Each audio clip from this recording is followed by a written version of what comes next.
And the second Brit, Wayne Braybrook, he's also gaining ground on the leaders.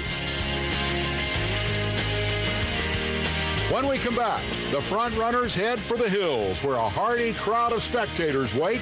This is Joshua Tree.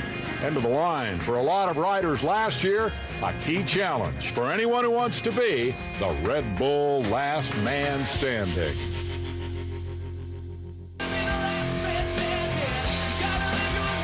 This is the Red Bull Last Man Standing, 2 37-mile laps through some of the toughest stuff two wheels can tackle.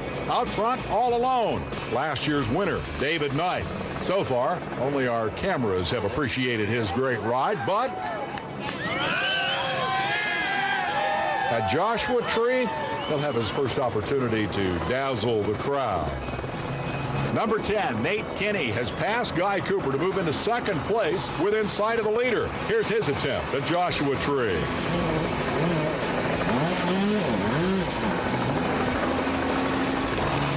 No go. He's headed back down for another try.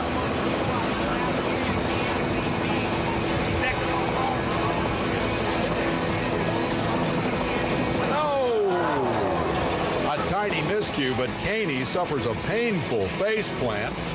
Meanwhile, number 62, Cooper, working his way back forward. Check out the braking. This stuff is slick. And for Cooper, last man standing is his kind of race. I came down here last year because people said the trail couldn't be made, and that just enticed me. I go, I like a challenge, and so coming down here to a trail that's supposedly unmakeable, it sounds great. Right behind comes Braybrook. Not the first time he's tried to put pressure on his countryman David Knight. You know, I pressured David in Hell's Gate in Italy, and there ain't many people in the world can put him under pressure because of the trials experience and everything else. Plus, you've got to be pretty tall in the leg to do these events. You've got to be able to pick the bike up and carry it where you need to do. We'll see how much size matters. As the troubled Caney's YZ250 overheats, he watches Cooper go by for second.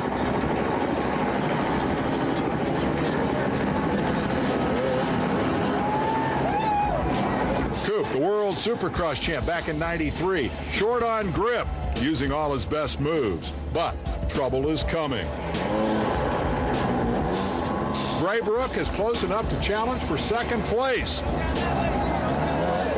He'll bide his time, settling for now for a cool drink. Then both head off with the enthusiastic support of the Joshua Tree crowd. While the front runners are attacking the course at speed, those behind have found the pace a bit frustrating. The biggest problem so far, the log jams. And here's the reason. These hills and these waist-deep ruts. Grab your ass in and pick it up. Sit back, relax, take a number. Now serving number 45. This is Cottonwood Creek, far from the view of the spectators, but for you, a front row seat.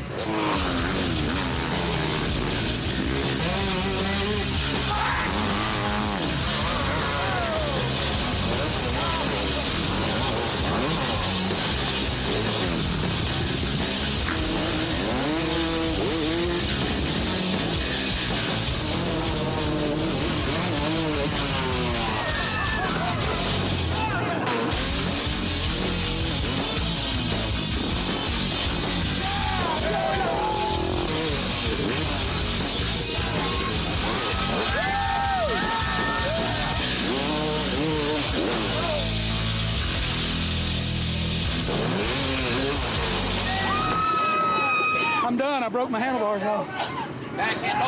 I was already tired before I got to this. Todd Corwin's approach is unique. This move doesn't have a name, so I get to come up with one. How about tree breaking? Not for beginners. Now for the cliches. You knew they were coming. The dog-eat-dog, best man win mentality is taking a back seat.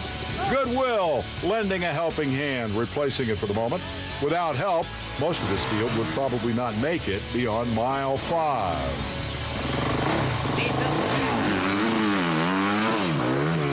Now you remember that two-wheel drive bike, the Christini?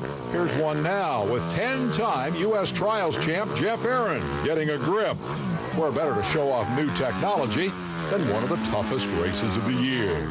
It's basically a Honda with two-wheel drive. You know, once the rear wheel starts to spin, the front wheel engages. The system works similar to automobiles, four-wheel drive automobiles. It transfers power from the rear of the motorcycle to the front, and it senses when you lose traction. So it's a rather simple system from that, and it'll work very well on hill climbs, cornering, things of that nature. The motorcycle is available now, and it's going to be available on Hondas and KTMs this coming year. Two-wheel drive dirt bikes. Is it an idea whose time has come? When we come back, will this hill-named triple threat pose one for our leader? More from the Red Bull Last Man Standing coming up. Road course. When we left last year's runner-up Nathan Kaney, he was sidelined with an overheating problem that is temporarily fixed. He's back under power, having fallen 2 spots to 4th. Now remember, if you're not within an hour of the leader after lap 1, you're done, you're out. Fewer than a dozen riders will make that cut. Canadian Corey Graffunder on his KTM 250 SX is in a solid 5th overall. Now check out 2 different approaches to the same obstacle. Kyle Redmond seeks out the path of least resistance.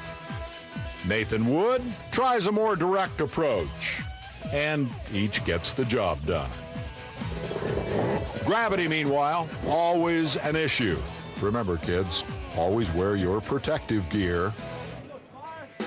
Just 4 miles from the finish. Things get even tougher if that's possible.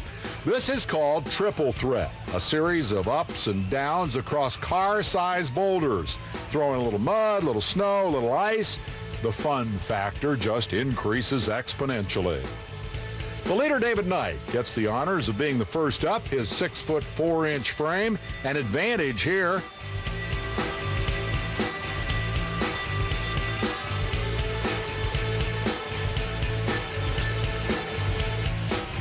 After a brief bobble, he's back underway.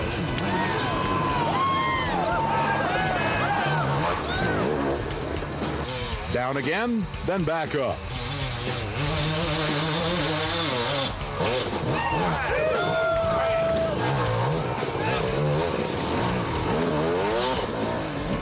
Knight takes his time, finds the right line. Yes, his trials background has served him well here.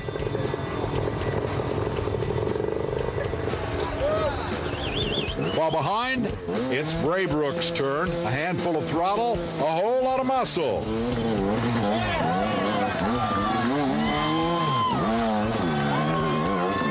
He's gotten around Guy Cooper for second. And now it's Coop's turn to get bogged down.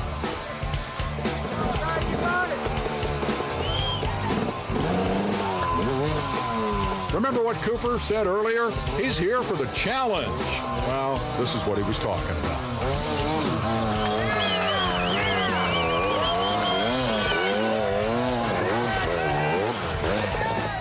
Well, each trip I make it up. It's just getting slicker and muddier. And it's tough. No doubt, this is a tough hill.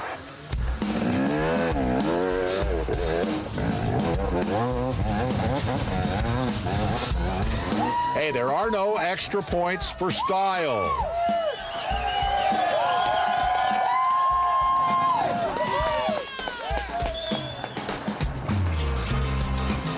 Below, the logjam has started. The kiss of death for some riders' hopes.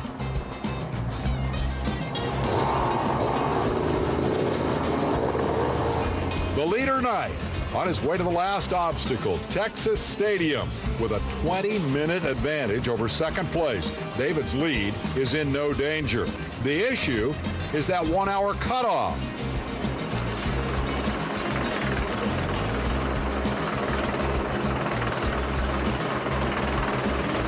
Problems for Knight here might get a few more challengers into the second lap.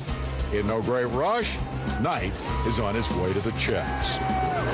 Behind, the pressure is on. Second and third are through